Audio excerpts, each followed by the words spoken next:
Welcome back to Sakura, Sikhi, and Strength. I'm your host, Aziz, and today's episode is deeply personal. I want to talk about strength and resilience, and what it means to play the long game when you don't know the rules. Living with a chronic health condition is exactly that. It's like playing a game where the rules keep changing, where you're not in control of the outcome, but you still have to show up every day and make the best moves you can. Today, I'm sharing something that I've kept private for almost 15 years, and I'm doing it here because this is my space, my narrative, and my choice about how to tell my story. I was fearless for much of my life, and that fearlessness came from the stable foundation that my family gave me, knowing I always had their love and support if I ever faltered. But 5 months after I got married, when I still had my choora, my wedding bangles on, everything changed. I was in the Poconos over Memorial Day weekend with dear friends where I developed a terrible headache behind my eye. I had blurred vision and extreme sensitivity to light. When my husband and I returned from our weekend, he suggested we go to the ER to get it checked out. I assumed it was just a migraine, and I went in asking for pain medication for a headache. But after the ophthalmologist examined me, after hours of waiting, the resident said something that changed everything. He was hesitant to speak directly, so I told him, I can handle it, but tell me what you're worried about. I think we need a neuroconsult, he said. Why? I then replied. More hesitation. So I said, just give it to me straight. And then he replied, well, we don't know anything for certain, but I think it could be multiple sclerosis. And in that instant, I looked at him and I said, I think you're right. I just knew. Deep down, I knew. It was strange, because I didn't really know much about MS. What we thought would be a few hours turned into 6 days of tests. MRIs, spinal taps, the works. I remember after the spinal tap, I had the worst headache of my life. I remember the look on my husband's face, knowing we'd only been married 5 months and had just started our life together. When the fellow came to give us the diagnosis, the way he spoke was so confusing. He made it sound like I didn't qualify for the diagnosis, but then he said we did. My husband and I were bewildered by his delivery. We then got second opinions from the top specialists at different hospitals, and they all agreed it was multiple sclerosis. I remember standing at a crossroads. I had 2 choices. I could crumble and drown in self-pity, or I could look ahead at the life I was building with my husband and accept this for what it was and move forward. In the hospital, I asked my doctors 2 questions. Is MS going to kill me, and can I have kids? These were the 2 things that really mattered to me the most in that moment. They said the disease would not kill me and that I could in fact have children.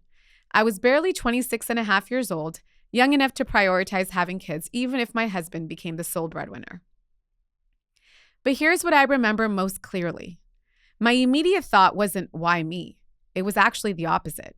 Why not me? I remember thinking I would never wish this disease on my sister, my mother, or anyone I loved.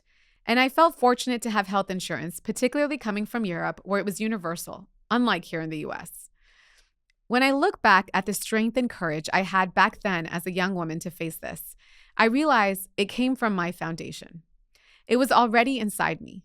My parents had shown me what strength looked like my whole life. My father had his own physical disabilities as he suffered from polio as a child, but I never saw that hold him back.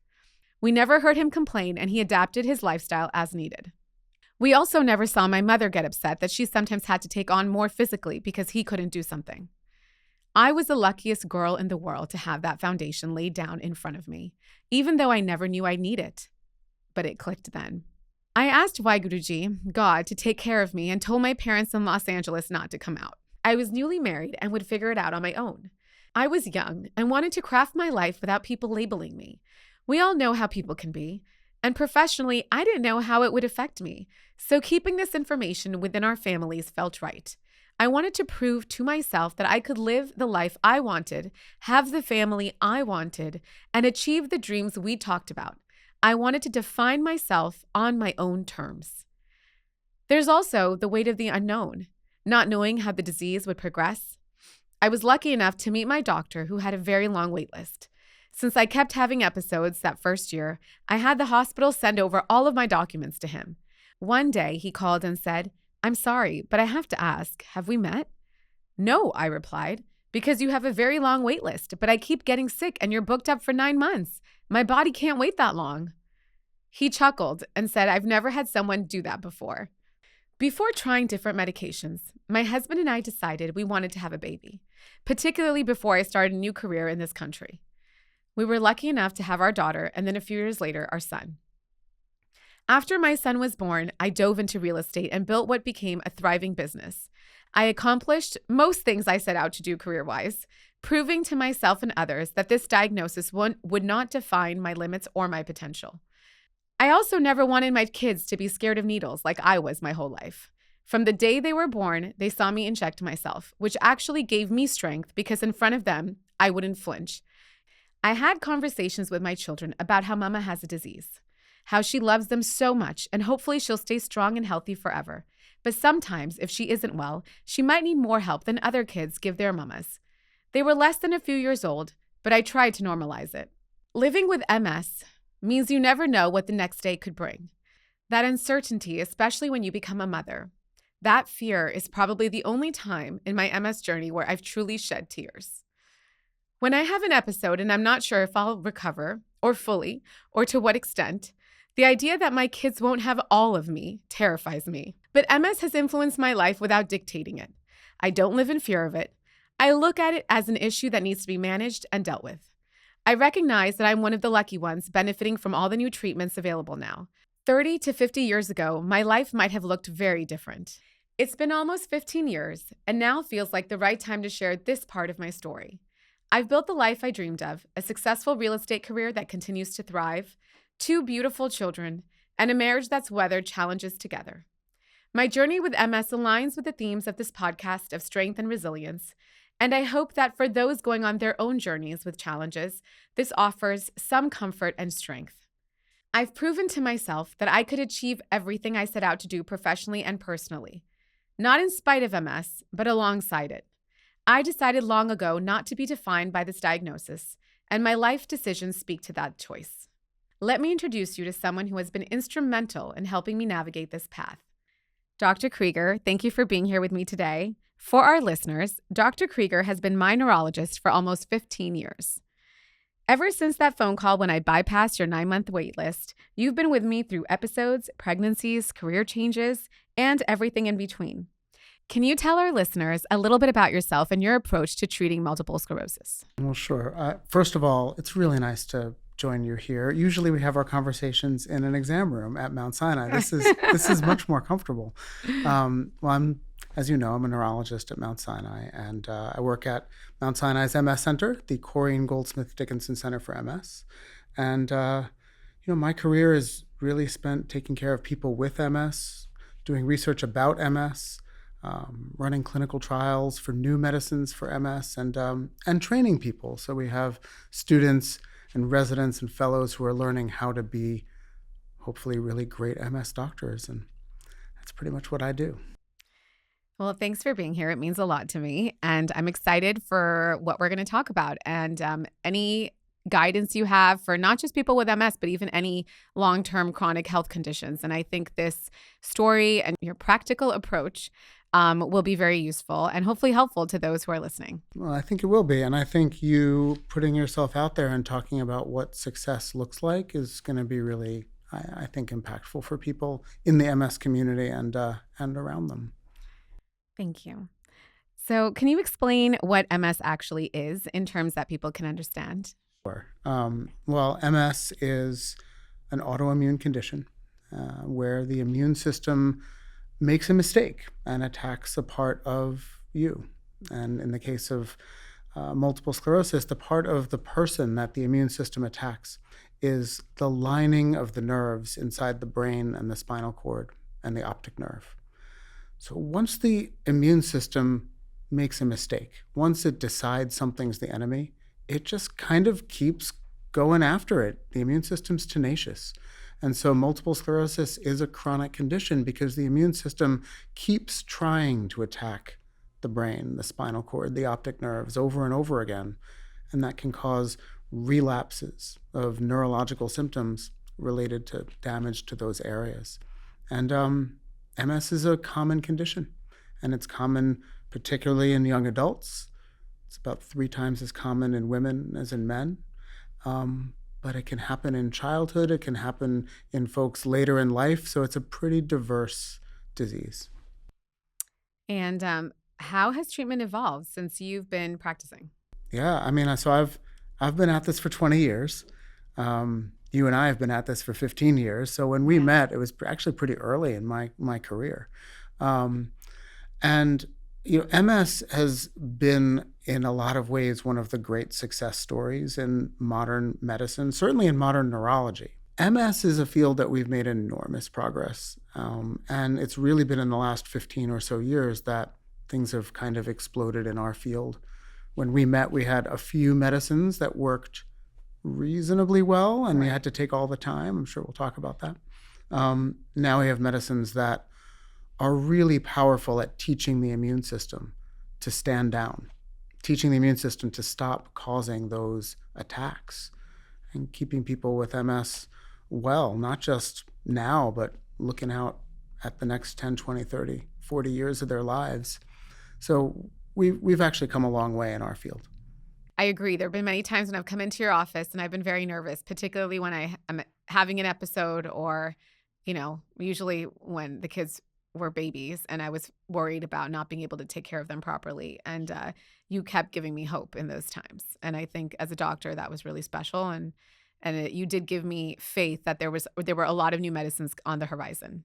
Yeah, I mean, I think part of being a good physician is, well, being honest, but also instilling hope and optimism. I think you can try to give people hope. I think a lot of times it comes from within. I think it comes from the person. So I think if you'd found a doctor that wasn't about giving you hope and optimism and, a forward-looking approach, you would have found another doctor. So I think a lot of that came from you. Thanks. I don't know. I think it was both of us. So what should people know about the spectrum of how this disease affects different people? Because oftentimes, and I will say in my experience, when I'm in the hospital and people look at me, they don't really see, right, what I have. And when I say it's MS, because obviously I'm sitting in the MS center as a patient, people look at me and they're like, oh, but you don't look like it. And this is coming from other MS patients. Yeah, I mean, that phrase, but you look so good or but you don't look like you have MS is so pervasive in the MS community that it was actually kind of a tagline that the National MS Society adopted for a while, Oh, but really? you look so good, because it's, it's intended sort of as a compliment, but it also kind of underappreciates. It takes away, underappreciates what someone's dealing with. It also comes with so many assumptions, oh, but you don't look like you have MS. Well, what is MS supposed to look like?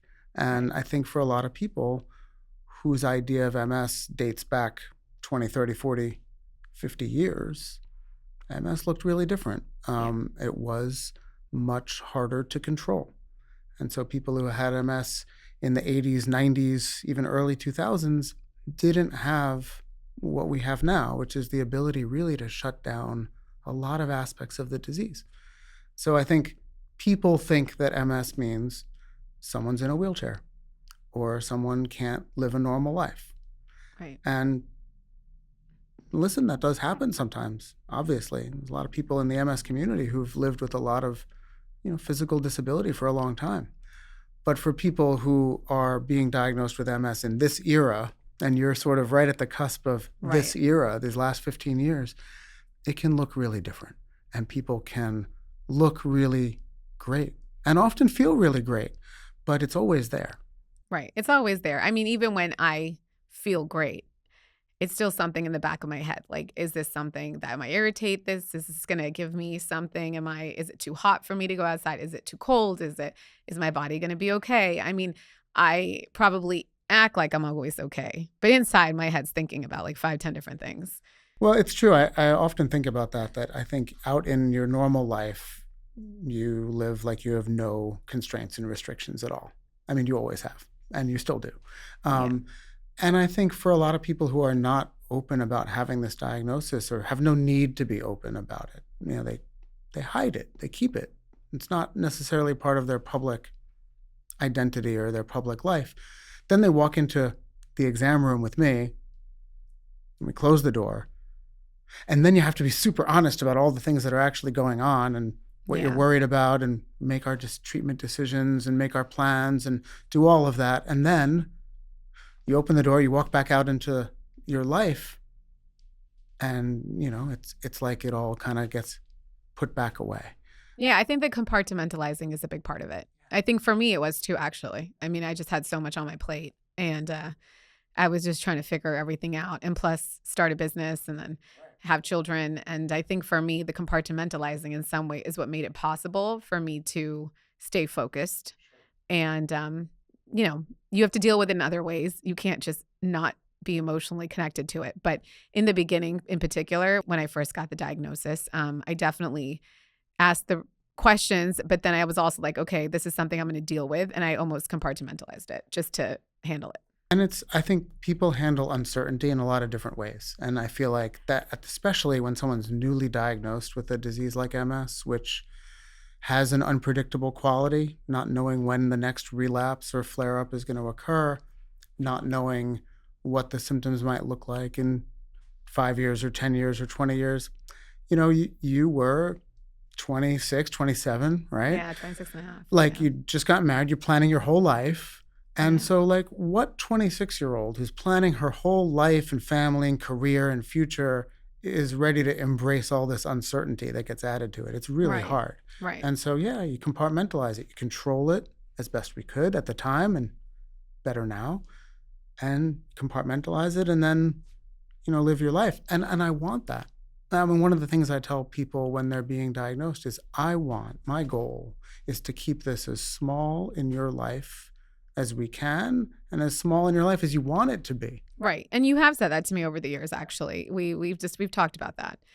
Well, when you first met me, I just remember our phone call. That's what I keep going back to. I remember it too. We hadn't even met yet, because I had sent you all my paperwork, and you were looking at it, and you were like, who is this girl? And why does she keep sending me stuff? But you also called me, because I remember we were on the phone, and I was like, do we know each other? Maybe it was me calling you. I thought you had called me and said, I'm sorry, but have we met? I definitely said that. I remember that part. Because I'm hearing this story and I'm thinking, this person's talking to me. I did call you. I think it was when I lost my gait. I think it was. Yeah, and I got really scared, because my husband was going in for surgery 2 weeks later, and I had to take care of him. And this happened like the week before. Yeah, you had trouble walking. I was like, how am I going to take care of him?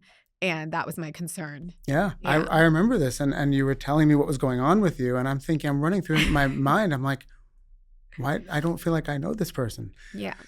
But yeah, you're the only person who I think got me on the phone at night when I was at home before I'd ever met you. And then we brought you in. When you first met me, though, what did you see in terms of my presentation and my approach, I guess, to the disease? And what do you remember? I do. And I do remember it. Although I'll tell you, knowing that I was going to do this with you today, I had the chance to look back at the first notes I ever wrote, which is actually kind of interesting.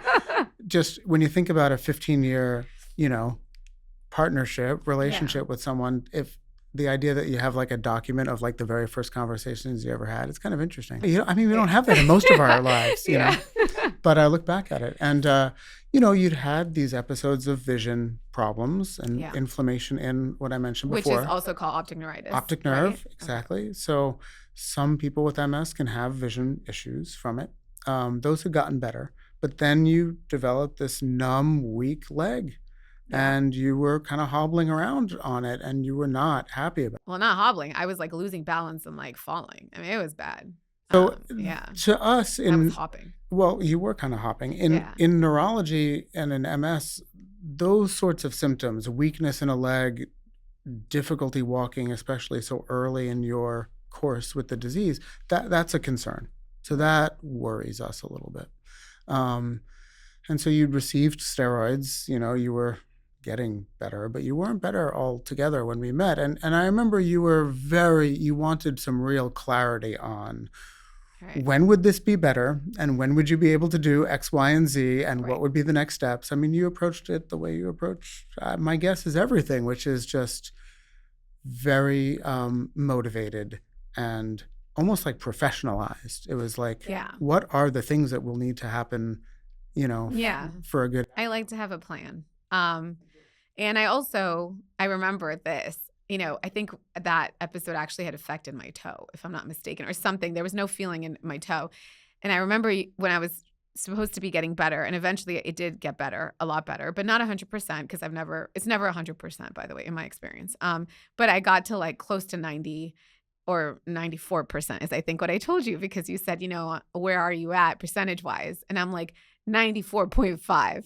And you just looked at me. You're like 94.5, really? Listen, I mean, that tells you a little bit about somebody's like awareness of their body and themselves, which is really important. And then B, how precise they are, and therefore how precise they're going to expect me to be. Yeah. And that's fair. Like it's sort of setting expectations, and it's good. Like, you also, I think, recognize that a neurologist, a doctor, is going to want data, and you had it. I definitely wanted to also, I think, show you that I was going to do whatever it took in my power to try to get better as quickly as I could. And, I was afraid of maybe not recovering from some of the episodes, especially there was another one that was pretty bad. And I remember being like very afraid, like for just developing and growing and having babies. Like Right. that one was a big concern too. Right. So yeah, I mean, I definitely wanted to be 100% clear with what I was going through. I think for people listening, if people who are watching this have MS, I think this is actually a really good example of how to advocate for yourself and for what success looks like. What someone wants, what are their values, and what does success look like.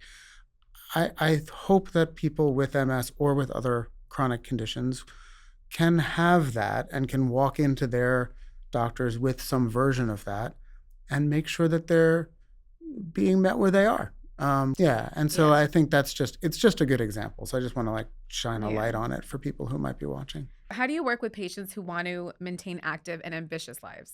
Yeah, I mean, it's kind of the goal. I mean, listen, everybody has different amounts of ambition and activity, but what I want is for people to live the way they want to live the life that they want, however ambitious that is. And it also relates to how people choose medicines. Somebody who's very risk averse, very scared, very worried about side effects or whatever, that's just them. And as a doctor, you have to take that into account. I'm never going to make somebody happy if he's really nervous and anxious and risk averse, if I want to use big, powerful medicines that might be risky. On the other hand, someone who comes in who's like, I'm going to do whatever it takes and I want the best for X, Y, and Z reasons, then we have options that can match that. Right. So it's just good for what we end up calling shared decision making. Yeah, and I agree with the shared decision making. I think that was very much our process. Initially, I did not want to go on meds before I had my first child. And then I knew I had to do it after she was born. And I wanted the least risk, the one that was healthiest, where I could still breastfeed, where she was going to be okay. And I would be relatively okay because I knew I wanted more than one child if possible. And I remember we did have very long discussions. The interesting thing with that medicine, though, was that I remember getting big welts all over my body. Because it was injections. You're doing injections all the time. I was doing injections every day, and I was rotating, but they always said pick a fatty area. But the thing is, I remember I had it I kept injecting my belly all the time. And then my thighs, but my thighs would get really, really big welts. And then my stomach at some point started to get really hard, the skin underneath the injection. And I had I don't know if it's scar tissue. What was that, scar tissue? Okay, well, that's what happened. And then eventually I became allergic to it after 7 years, which was a different ordeal in itself. It is, but it's kind of it's a good anecdote in the sense because that was at the time the safest medicine we had. Right. But it had a lot of issues with tolerability and being able to do injections at all, and then how the skin reacts, and then anyone can become allergic to essentially any medicine or anything. Right. And that ultimately happened to you, but it happened at the right time.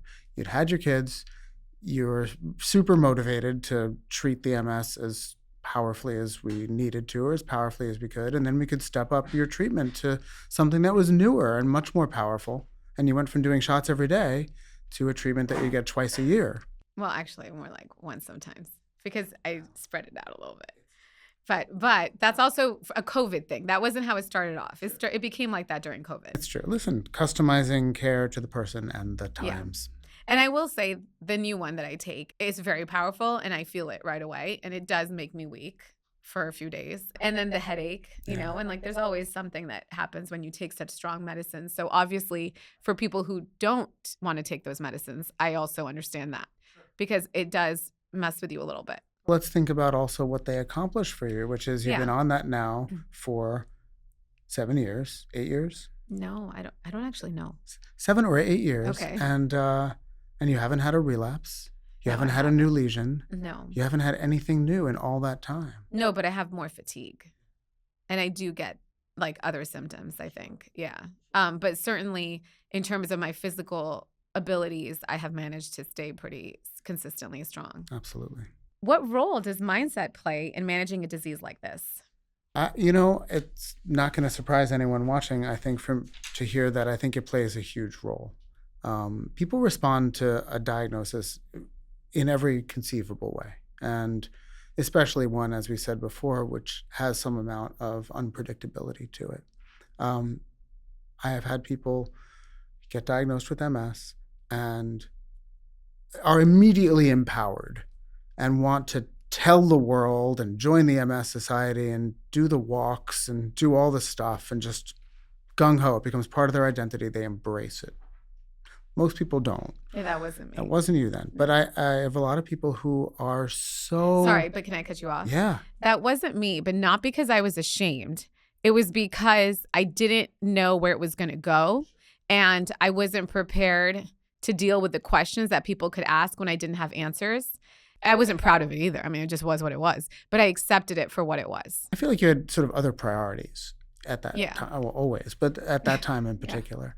But yeah, I mean, and then there's people who get diagnosed and they just shudder away from it. And it's just kind of unbearable information and they can't look at it and they can't do what they need to do about it. It's like the denial. Denial, right? And just being overwhelmed. And so, you know, having a positive mindset can be the difference between somebody shying away from treatment and shying away from medical care and not taking the best care of themselves to being proactive, looking for the right doctor, figuring out the right medicine, getting the answers that someone needs in order to plan their life, plan their family, do all the things. And then I think having a sort of a, hopefully an optimistic, but at the very least a motivated mindset to do what's necessary, learn what's necessary, take risks if necessary. To assure the best possible outcome or the likelihood of the best possible outcome, it's really, really important. Also, you know, a lot of taking good care of oneself, having a healthy diet, staying physically active, mentally engaged, all those things.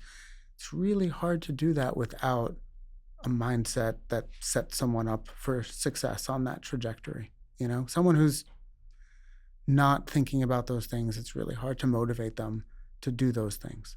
Right. And I'm sure MS could also in some ways derail them even more because then it's like, what's the point? There's something else now. Absolutely. I mean, your point about never being ashamed, I actually think that's a really important one too, just to sort of lean into that for a second. You didn't make it a public service announcement when you first got diagnosed, but you never hid it from your kids as they were growing up. You talked to them about it. You engaged them in your sort of journey or your life as being their mom, but also contending with something. I think that's really beautiful. I would imagine it helps to raise empathetic kids who are not afraid of someone or something that they might not totally understand that has a condition. And I've had people who've never told their own children and everything in between. And that journey varies. And who one discloses to varies. Yeah. And also disclosure. I mean, I'm publicly disclosing it now after 15 years, after I've done and proved myself the way I wanted to prove myself for me, because unfortunately, I also know the world that we live in and how much society loves to label people. And I wasn't going to have it label me. And it's a part of me, but it certainly isn't half of me, a majority of me. It's nowhere close.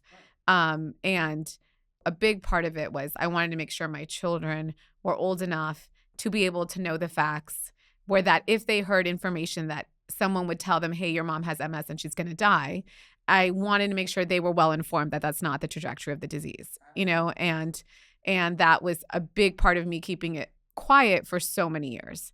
And that doesn't mean that I didn't tell anybody. I also was very selective in who I chose to share it with. And there were maybe a handful of people I told. Sure. And those people knew to just keep it to themselves. Yeah, I mean, it's private, but as we get into our 30s, 40s, 50s, in my case, we all have stuff. Yeah. Everybody's going to have stuff. And that doesn't mean you have to tell everybody, but when you feel comfortable sharing something like that or doing what you're doing now, which is kind of not just sharing it, but trying to do something meaningful with it that can help other people or help people be knowledgeable or sensitive to the experience of others. I think that's very powerful. Yeah, I hope it gives strength to people. That's what the plan is for this podcast, at least. Even if it's not that someone has MS, if it's just something else, it's just they know that they're not alone in the fear of not knowing the future. I'm sure it will. And listen, everybody knows someone with MS, whether they know it or not. Right. Everybody knows someone with MS. This is common enough that it's there. And I think this lets people know something, hopefully a thing or two, about how to be sensitive to that, thoughtful about it, and maybe even change someone's perspective from you don't look like you have MS to thinking, wow, like we've come a long way as a field. You're clearly doing really well. What's your secret or whatever. Right. Or I'm so glad, like if an older person looked at me and said, I'm so glad that you're doing okay, because for me, it was really tough and I couldn't get better. I mean, that would give me so much strength being like, I'm also walking their path and I'm walking it for them. And you're walking it for a diverse, community of people who have MS. I mean, one of the other things, I didn't know if this is what you meant before when you said, oh, you don't look like you have MS, but one of the misconceptions of the disease was this is a white, Northern European woman's disease. I did get that, but I got that from another doctor. Well, we used to think that. Yeah. And I remember when I was diagnosed, my husband was going in for surgery 2 weeks later when I had the gait issue, and the doctor had seen me the week before. And then he saw me like the day of the surgery and he goes, what happened to you? And I was like, oh, well, I actually have MS. And he's like, oh, no, you don't. And he was actually of Indian origin. And he was looking at me like, no, you don't. And I said, no, I really do. We like checked with 3 doctors, we like went around the whole circle.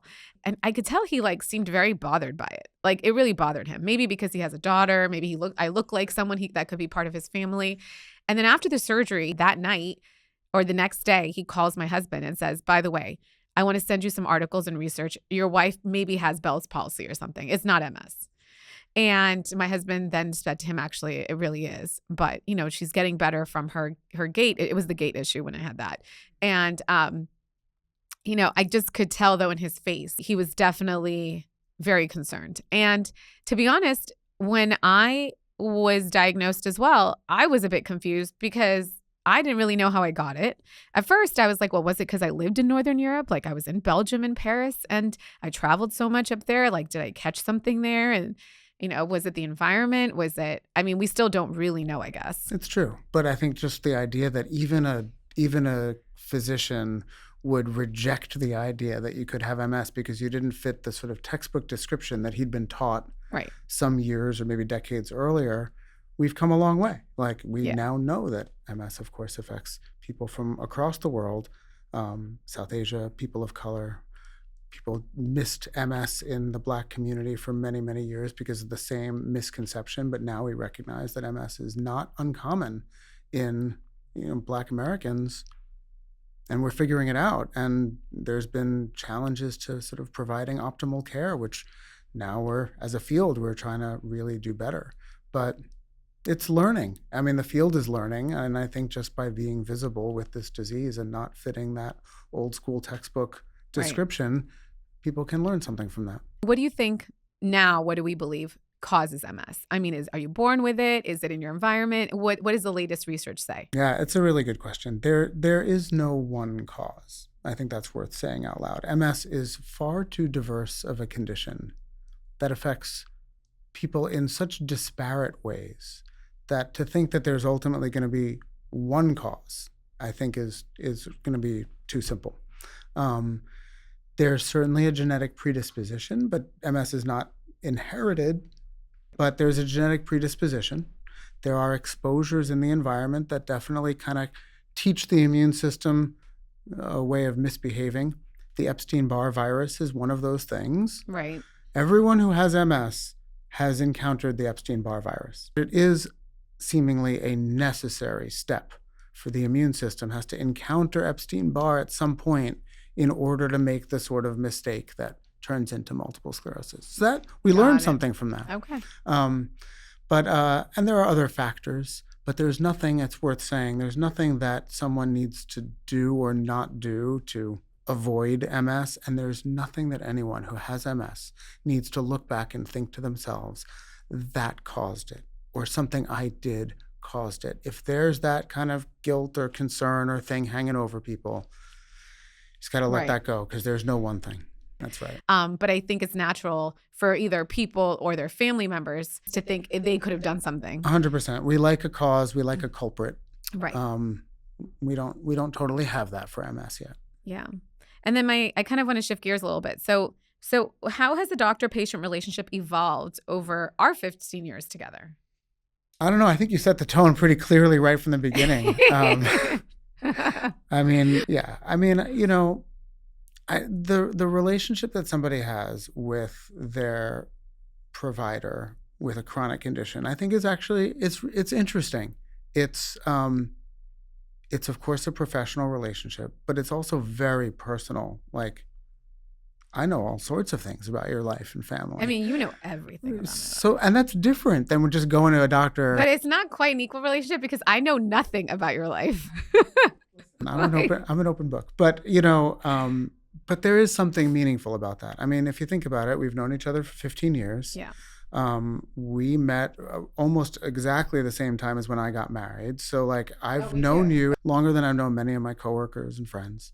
And you see someone through stuff. So as you said, you've had a couple of kids, you've had a whole career, you've had various ups and downs.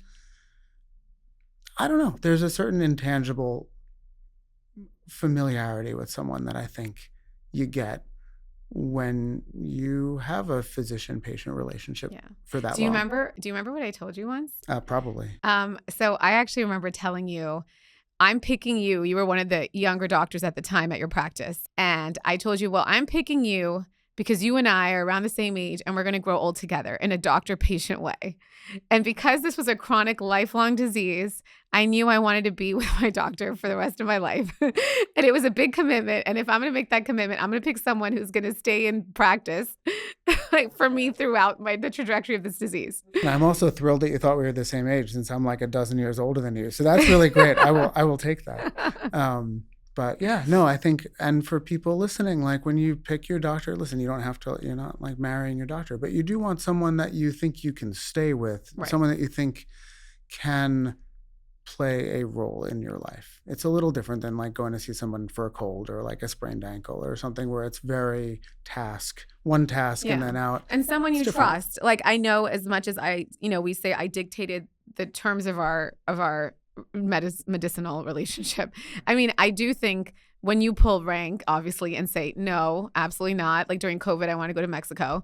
You were absolutely, for a wedding. That was really important to me.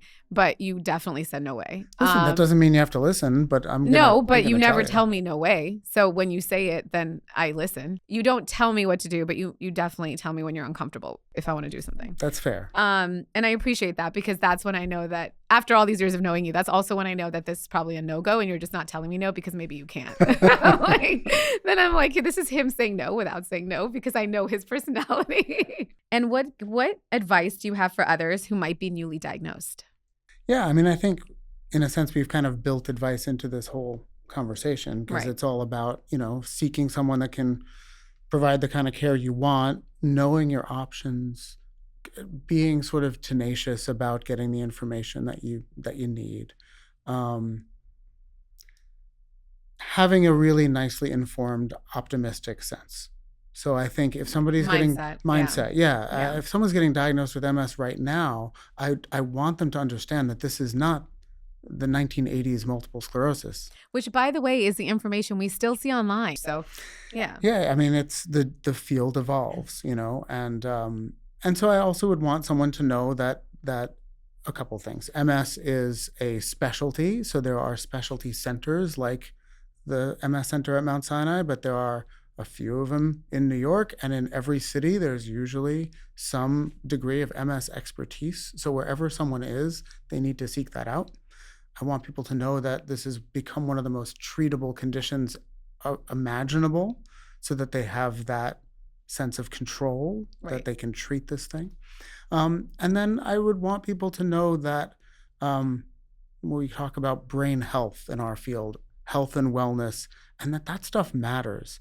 And diet and exercise and sleep and not smoking, those sorts of things actually genuinely matter. It's not just paying lip service to like live a healthy lifestyle. It's like those things make for a healthy brain. And I think that's empowering too, because those are all things that people can do in their lives. And when people want to take vitamins and things, I mean, that's like fine. Yeah, that's part of it. Yeah. We recommend vitamin D. Most other vitamins are fine. I mean, the one thing I would say about that is we don't recommend vitamins or supplements that boost the immune system. Because we're not trying to boost it. But, anything that says we'll boost the immune system on the bottle, that's sort of the opposite of what we're trying to do, which is sort of damp down the immune system a little bit, teach it to not do things. But otherwise, vitamins are okay. Yeah. So, Dr. Krieger, one of my last questions for you is, what is the one piece of advice you would give younger doctors going into this field? Oh, yeah, that's a good one. Well, we train a lot of doctors. And a piece of advice I give to young doctors, it's a mindset piece of advice. And that mindset is to actively look for ways to bring good into the room, in every room they walk into. I refer to it as find the good. So whenever someone's experiencing something or complaining about something, it's not a complaint. It's an opportunity to find some good to do for them. Whenever they're struggling with something, it's find the good that can come out of it for them. And it's kind of a guide to be cognizant of the power of someone's words, power of your words. If you put on a white coat and walk into that room, that what people say, it can be indelible. Yeah, everyone remembers how a doctor made them feel or what they said. Find the good and think about the indelibility of your words and choose them intentionally. I think that trying to become a doctor, trying to become a great doctor is about being a vessel for the good that you're doing for people. Worry about the people that you're taking care of. Worry about doing right by them, and everything else will follow. Got it. Well, great advice. And I'm sure a lot of people can relate to that, I hope so. Yeah. Thank you, Dr. Krieger, for being here today and for being such an important part of my journey. And to all of our listeners, I want to say this. Personal disclosure matters in breaking stigmas, but it's also up to everyone to find the right time to share what they're comfortable sharing. We all have bruises. Some are on the outside and some are on the inside. Thank you for listening as I share some of mine, and I hope that if there's something you'd like to share, you feel you can reach out to. You can find me on Instagram, TikTok, or email hello@sakurasikhistrength.com. Thank you for listening, and remember, strength isn't about never falling down. It's about getting back up again and again and choosing to keep playing the long game even when you don't know all the rules. Lots of love.